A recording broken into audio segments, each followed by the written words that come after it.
Hello everyone. Now I'm trying to keep a very positive tone about this video because it's a very sensitive topic to a lot of people, and I've recorded this now 3 times because I've repeated it and just made little mistakes, and I've learned to improve that because I've got the time to do it now, so it makes sense to do it.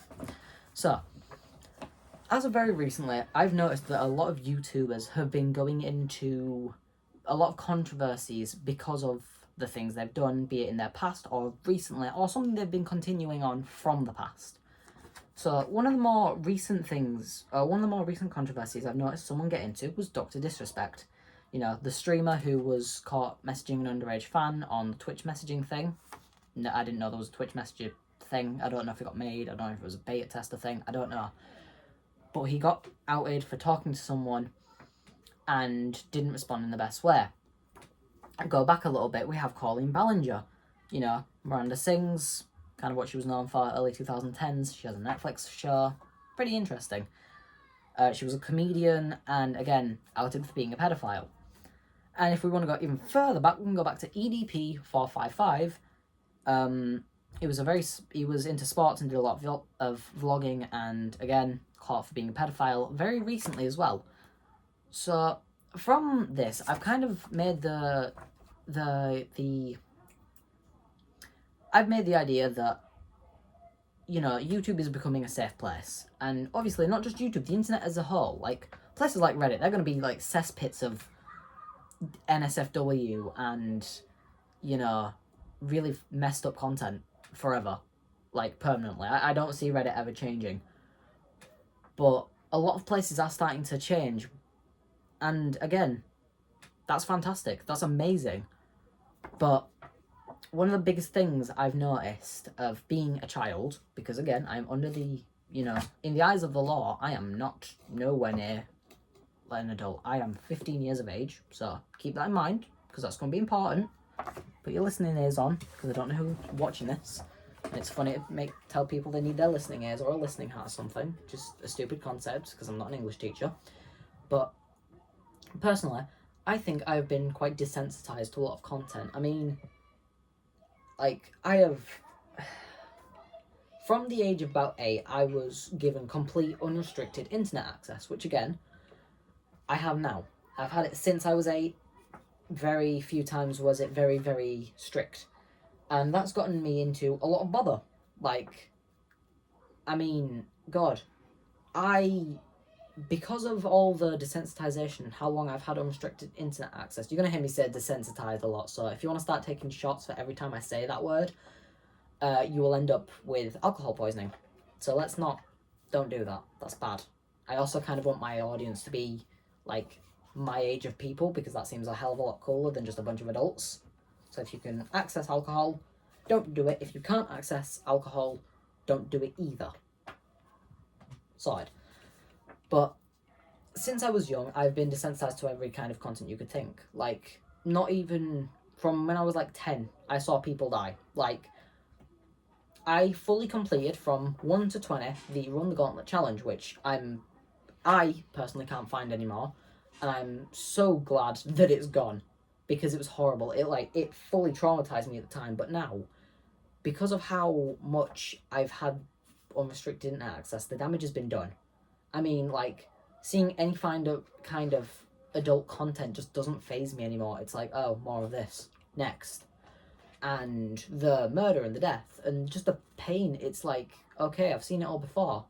And that's a problem, fun fact. Like, I am a child. I should not be so used to seeing things like that it doesn't faze me. Like, I love a good horror movie. You know, I don't mind Saw movies. But there's a very big difference between understanding that something created in a movie is fake and watching, like, life leave a person, watching a person die. That's a massive different margin, and they're on 2 separate ends of a spectrum, not even on the same spectrum. But again, the point still stands that I shouldn't just look at this and go, oh, more of this, okay. It shouldn't be like that. I don't think it's fair. Like, I want to give massive props to my parents for this, because I know they're very strict about this. But my sister has a phone. It's better than mine. Very jealous about that. But the internet access is strict. It's moderated. It's moderated quite frequently, and it's so like interesting as well that that's how it's run now. They understand the risks of the media, which is fantastic. But in the early 2000s, or late 2000s, sorry, that wasn't a thing. Or early 2010s, I guess. Like 2000 to now, that kind of era. It wasn't as prominent. Like, I, desensitized to everything. Stop it. Stop. Just put the shot glass down. I know you're holding it. Anyway, and with all that being said, I've just gotten so used to YouTubers being caught for being pedophiles. It's just like, it's second nature at this point. Like, oh, another YouTuber's been caught. Who was it? Don't know. Don't care. Usually if someone with a massive platform like this, I mean, YouTube itself is a superpower. I have an entire platform where I can start spouting off about anything. I mean, I spend my time playing video games and talking about my life. You sit here and watch that. Like, you have access to infinite knowledge. I have access to infinite knowledge just in the palm of my hand. I can know anything. And it's amazing, yet it's horrifying. It's like it's the concept of infinity. It is terrifying, but beautiful at the same time. Like, I mean, having a platform as this, like, I am separated from a crowd now because of YouTube. You will hear me and only me speak now because of YouTube. I mean, it's not to say that there's a million other people. It's not like I've been completely removed and I'm on my own. I'm just in a bigger crowd of people now, or a smaller crowd because of YouTube. Like, not every person wants to run a YouTube channel. Not every person wants to have a TikTok account or a Twitter account or any form of account that you can have on social media. Because it separates you from a viewer and it makes you a content creator. Like, I consider myself a content creator. I make content. That's all that's all it is. I make a video, I post it, content created. I mean, as of recently, I'm literally running through Bayonetta. I mean, come on, man. That's content. That is content. I'm making video games for your enjoyment because that's what I like. So I thought, well, I'll enjoy this with all of you. Like, anyway, to get back on topic, because I can't do I should not unscript my videos because it looks stupid and I'm stupid. But at some point in the future, I imagine that as I gain subscribers, I'm also going to be investigating more and more. Like, I want to keep a very happy slate, a clean slate on YouTube. And that's not going to be impossible. It's not going to be easy, because at some point, something's going to upset me just a little bit too much, and I might say something. And obviously, I don't want that. I mean, at this moment in time, I don't want that. But, I don't want to go starting beef with YouTubers. I don't want to start anything with anyone. I want to be the friendly face, because despite the fact I like to say the internet is becoming a safer and safer place, there's still so much, like, darkness and evil across the entire internet. And I want to be someone who's positive all the time, and it isn't easy. Being positive 100% of the time, that's impossible. But as of recently, I've been kind of taking more time for myself and learning that, I'm not going to be able to be positive 100% of the time. I'm going to have some days where I'm just a bit off. I mean, you'll even notice it in videos. Like, I think the further you go into the third or fourth episode of Bayonetta, I don't know, because I don't care. The massive lava level, basically. So I think it's like, this is just transit again, something like that. You can see me get more and more pressed, and that's why I started speeding up in the level, where I just do whatever I can to get to the end. Because once I'm done with that video, I put the recording down, I stop the game, and I sit. Good 10-20 minutes, I sit, I calm down, go back on, have another go, I learn, and I adapt. Like, Battletown's one of the biggest things, and I'm not going to go back to it, ever. I don't see myself going back to it.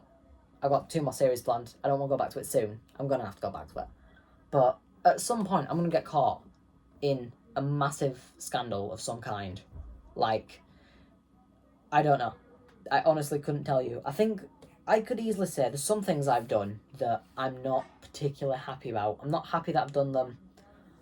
But the difference is, I've made my dues. I understand where I went wrong, and if push comes to shove and at some point something I did a year or two ago comes out on YouTube 20 years from now, I hope to God that I would apologise respectively. Like, I can already say, with the people who I've upset, I've apologised.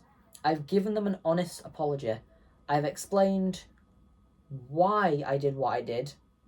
And from that point on, I've gone, okay, I've now said this. I would like to continue being friends. However, should you not want that, that's fine. And the vast majority of people have actually gone, yeah, you're not that bad of a person. You just fucked up once. And I'm now contradicting myself because I want to be a family-friendly YouTuber and I start swearing, which is well done me. But, I mean, taking one of my ex-partners into account, who I mentioned some point in the Bayonetta series, ooh, you never know, Jacare. It's not Jacare. I promise you it's not Jacare.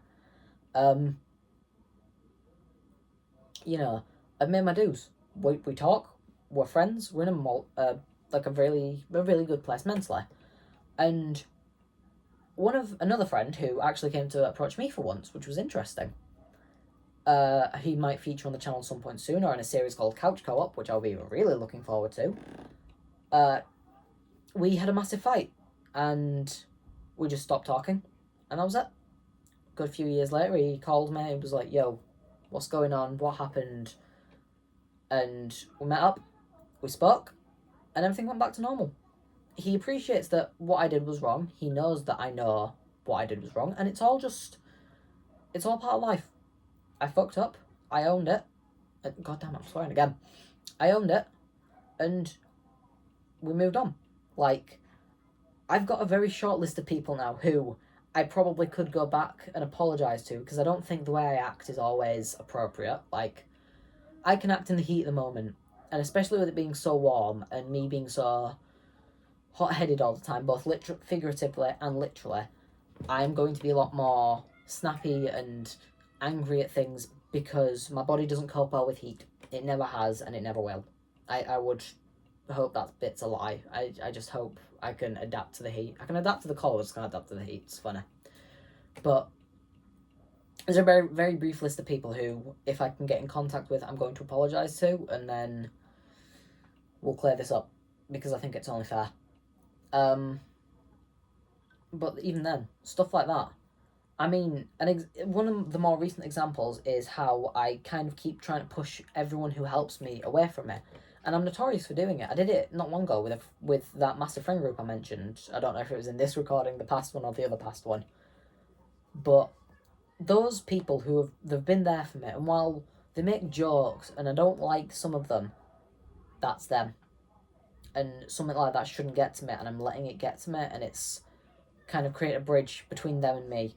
And I'm starting to kind of repair a lot of relationships, and it's not fair that I've had to repair them because of my actions, and it's not fair that those people stay. I still have the solid belief that I'm a bad person, which is why I try and put out a happy persona, and it's why I try and make dues and make everyone happy, and that's not possible. No one's going to be ever happy forever, and life's life. People come, people go. I mean, very recently, one of my buds, who also does YouTube, who I don't want to link his channel, but I think he knows about him. It's not even like I can say something only we would know about. It's kind of a nightmare to do something like that, but I think I'll just tell him at some point, or if he asks if it's him, then I'll tell him it's him. But I mean, we were walking back from school, and a warm day, naturally a day where I'd be struggling, and I was it was the last day of high school, and I managed to fix my problem with him, and we didn't talk. I mean, on a morning, one of the first things he said to me was just, like, swearing, just F off. So yeah, I stopped myself from swearing though, which was good me. And that's fine, that's fantastic. We spoke through it, and again, it was a hot day, so I dropped a bit of money, got us all an ice cream, and I mean, he invited me to start working out at the gym with him, which I'm considering taking, because I've just been paid. But that being said, I also need to buy a bunch of gifts. Like, I've got something for Jackery, which hasn't arrived, and it's upset me. It was like a kind of army beret kind of hat. I don't know what the proper name for the hat is, but it's like the JJBA hats. And I mean, I've got an anime figure to buy for the dude I was walking home with, and something else to buy for someone else. I mean, I've got a massive list. But this is something I might go into more context in with another video. And I might never go through with this. I might go through with it. I might not. I honestly don't. But that's something for another video. And I kind of built my own life up. I need to start scripting my videos because I have gone from talking about how desensitization has ruined me, pedophiles on YouTube, and now I'm kind of not that good. You know, it's just... I'm not going to quit YouTube anytime soon. I don't see myself quitting. I want to keep this happy-go-lucky persona, and I want to keep it as long as I can. I don't have the best mental health. And mine is like a visualization of a wave. I'll notice when things start to get better, and then they'll be really good. And then I'll start to notice things get worse and worse and worse, and it'll dip, and I'm like, right, this is the worst. And I'll go up and down, and that's when I'm more susceptible to being upset and trying to lash out at people around me, which isn't fair on anyone. Like, why? But I know this now. So the waves have gone from that to more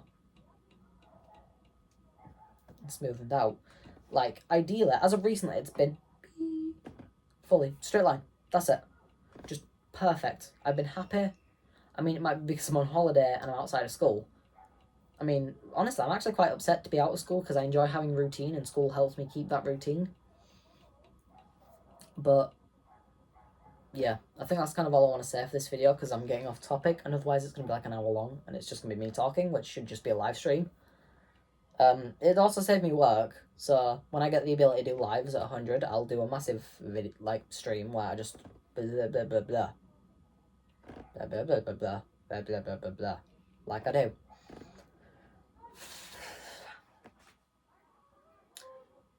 Regardless of all that and everything I said, the future looks hopeful. It looks hopeful for you all. And for now, I'm gonna have to see you in the next one. Bye bye. My legs, honestly, are in so much pain.